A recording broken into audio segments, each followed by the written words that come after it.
جو شخص مسافر ہے اور وہ امام کے پیچھے جماعت کے ساتھ نماز ادا کر رہا ہے تو کیا امام کے ساتھ نماز پڑھنے میں بھی قصر کریں گے یا پھر امام کے ساتھ پوری نماز پڑھیں گے؟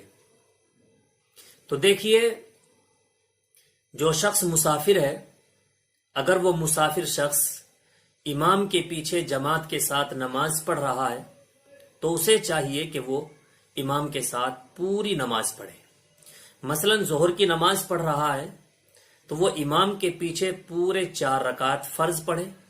عصر کی پڑھ رہا ہے، عشاء کی پڑھ رہا ہے تو اسے چاہیے کہ وہ 4 رکعت پوری پڑھے۔